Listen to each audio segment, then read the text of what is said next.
Thanks very much. I'm going to ask a sort of interesting question, I think, which is where are all the aliens?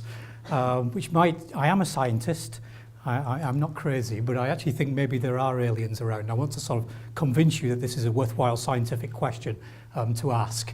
But I think, first of all, we need to appreciate how big space is. I think the best answer that I ever heard was in The Hitchhiker's Guide to the Galaxy, Douglas Adams, that space was big, very big, extremely big. We really don't know how big it is, but let's get a little chance to understand that. This is the sun, even occasionally spotted from here in Manchester. But the sun is about 150 million kilometres away, which is a bit hard to imagine. The Earth is about 12,000 kilometres across, so 150 million kilometres is a large distance. One of the things we tend to do is we think about how long would it take to get to somewhere if we travelled at a certain speed. So in this case, the fastest we can travel is the speed of light. So that's about 300,000 kilometres every second. And at that speed, you would get to the sun in about 8 minutes. So in fact, when you look at the sun, that light has taken 8 minutes to reach you, which is, the sort of length of time you're in here listening to part of one of these talks, so not too long. But space is obviously bigger than that. If we go out into our Milky Way galaxy has many suns, many stars, hundreds of billions of stars. So, if we shared all the stars out in the Milky Way between all the people on the Earth, we'd all get about 50 each, basically. It's that sort of number of stars in our Milky Way galaxy. And the nearest other star to the sun, that light that took 8 minutes to reach us from the sun, it's on its way now. When I started talking, some light set off from the sun, and it'll get here about halfway through this talk. If that light sort of passed by the Earth, and we waited for that light to get to the nearest other star, we'd be sitting here listening to my talk for about 4 years. So probably not the best thing to be doing. So huge, vast distances between the stars. And across the whole of our Milky Way galaxy, that light would take 100,000 years to cross it, with those hundreds of millions of stars within it. Actually, that picture there is a galaxy. It's not our galaxy. It's the nearest big spiral galaxy to our own. It's called the Andromeda galaxy. So it's the nearest other big, large galaxy like the Milky Way. And the light from those stars that you see in that picture, you can actually see this if you know where to look. You can actually see the centre of this galaxy just with an unaided eye. You don't even need a telescope, a little fuzzy blob. That light that you can see from the centre of that galaxy takes 2.5 million years to reach us. So you see back in time 2.5 million years when you look at a galaxy like this. So space is big, and this is just the nearest other galaxy. What about, if we're talking about life, and we're asking the question about where are the aliens, we need to probably ask where are the planets. We only know of one example of life so far, life here on this planet. So we know there are many stars, we can see them shining in the night sky, but it's very hard to see the planets. So do these hundreds of millions of stars have planets orbiting them? They do, and we're living in a very special time at the moment, actually, where 20 years or so ago, we found the first planet orbiting another star like the sun.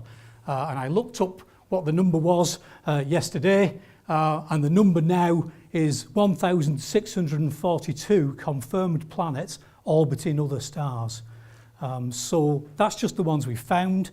By extrapolating that to all the stars in our Milky Way, we know there are billions and billions of planets in our Milky Way. Virtually every star you see in the night sky will be orbited by planets. Of course, you could ask the question, do those planets have life on them? And one of the key things there is whether they're too close to their star, would they be too hot? So, for example, liquid water is something we think is key to life here on Earth, the only example of life we have.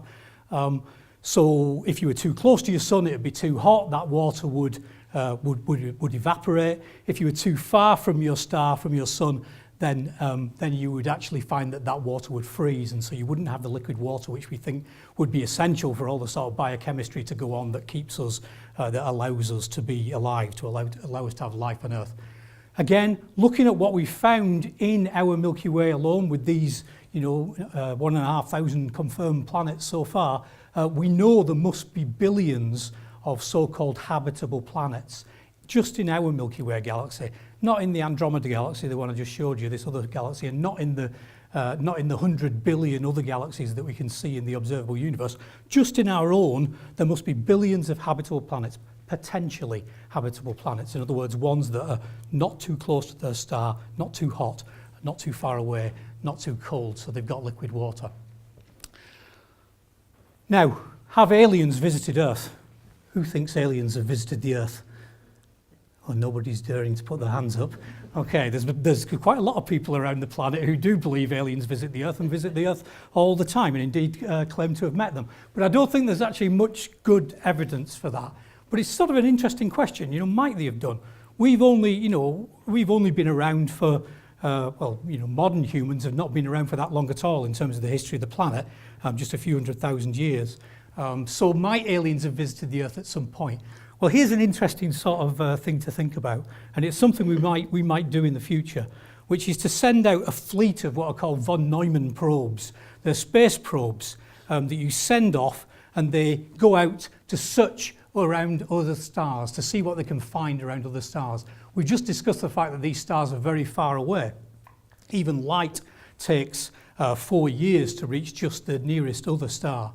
And we can't make things travel at the speed of light. The fastest spacecraft travel at something like 60,000 kilometers an hour, or that sort of speed, a small fraction of the speed of light.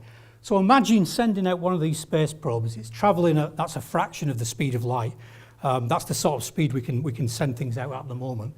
It would take it, maybe 50,000, 100,000 years to reach the nearest other star. But when it gets there, what it does is it self-replicates.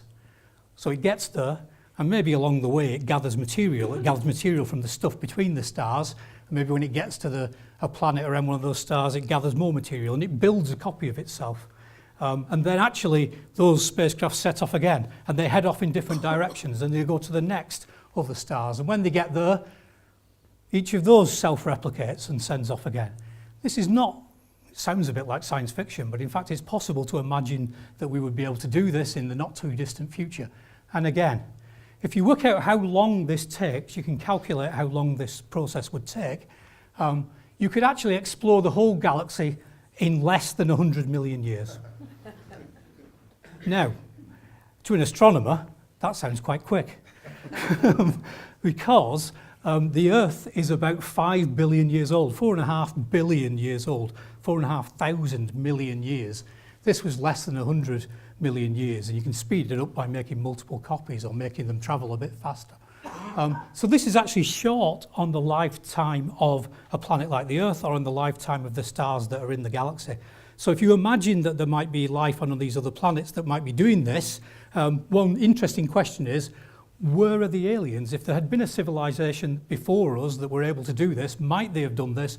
Might we have actually been visited by these fleets of probably robot spacecraft self-replicating and spreading through the galaxy?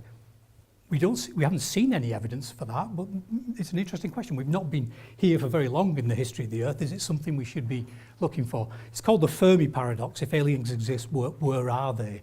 Because really this is actually not too long to populate the galaxy. So how are we going to look for life on other planets?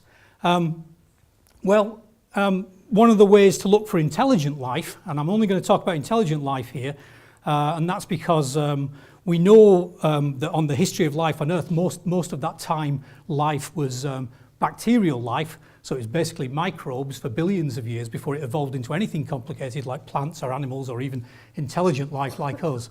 So it may well be that bacterial life is common, but if we were interested in intelligent life, if we wanted a conversation with some of these aliens, one of the ways we might do it is by using a radio telescope. This is the one at Jodrell Bank, where I work, the Hubble telescope, and this is just a recording of the sort of signal we pick up with that telescope.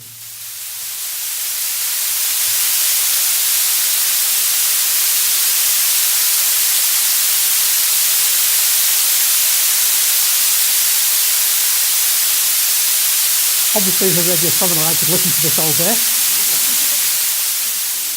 But maybe you might get a little bit bored. It just sounds like hiss, it's just noise. That's actually radio waves. In that case, it was radio waves that came from a star that exploded in about the year 1670 as it happened. But you can't really hear much, it just sounds like noise. If you were expecting to pick up a signal from aliens, you probably expect something a bit more complicated in that signal than just that noise. And here's an example of something that was picked up not long after we started to think about using radio telescopes. Big ones like the Hubble telescope there at Jodrell was built in 1957. So in the 1960s, we started to use these telescopes to look out for messages, maybe Morse code type messages buried in that noise. And just a few years after that, in 1967, one of these signals was picked up. And here again is a recording made with our telescope pointed at a particular direction in the sky.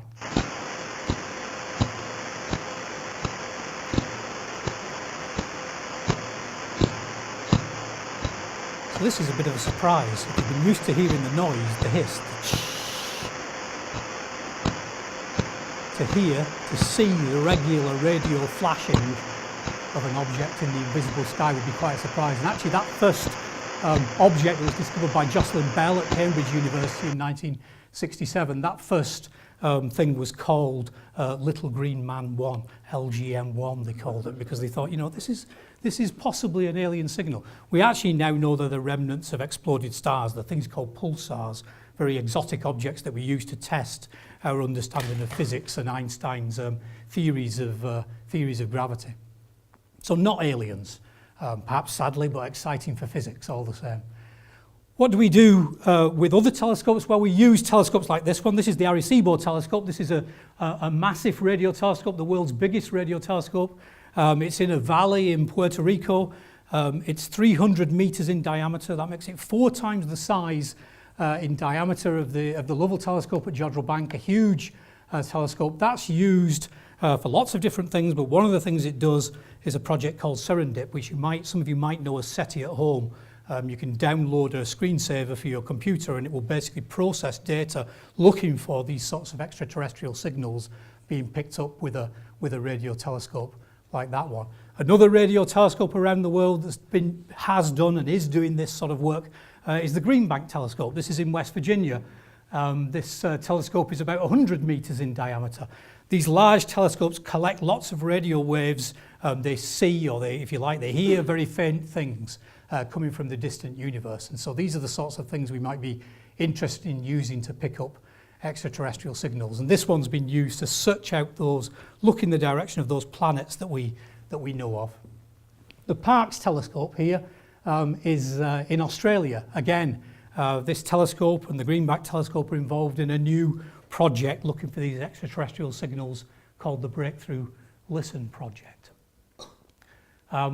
Our own telescopes here in the UK, we've started a project with these telescopes, a network of telescopes spread across the country between here and between Jodrell Bank and all the way out to Cambridge, 7 radio telescopes, all connected by optical fibres, linked together to act as one giant telescope. And again, amongst all the other things we're doing, we're starting to look through those signals, looking for potential extraterrestrial signals. And what's coming in the future is an amazing telescope we're designing at the moment. It's called the Square Kilometre Array. It's going to be built in southern Africa and Australia. It's going to be made up of hundreds of dishes connected together and other types of aerials connected together that will make a giant telescope whose size is equivalent to 220 times the size of the Hubble telescope at Jodrell Bank. It will be able to see incredibly faint things in the universe, pick up incredibly weak signals. And in terms of looking for aliens, in just 1 minute, that telescope will be able to look at every star in the direction it's pointing out to about 300 light years away from us. So the nearest other star was 4 light years. It will be able to get 300 light years away, searching every star in just a minute for the sorts of strong signals that come from the radar systems that we use on our big telescopes. So if there are aliens out there with this sort of technology, and if there's messages, there's signals coming our way, this telescope is going to be an amazing facility for us to be able to detect those signals. So I'm afraid what I can't do is give you the answer to my question at the beginning, which is where are all the aliens? We don't know. We haven't detected aliens anywhere. We do know there are potentially habitable planets. That's a fact. We didn't know that 20 years ago. We know that now. We have got the technology, and we will have the technology that is allowing us to search ever greater bits of our galaxy, searching for the sorts of signals from the technology we produce, the the radar systems that we use in airports and so on, looking out for these signals that might be coming from aliens. And I do hope that at some point in the not too distant future, we will be able to answer this question of are we alone in the universe. Thanks very much.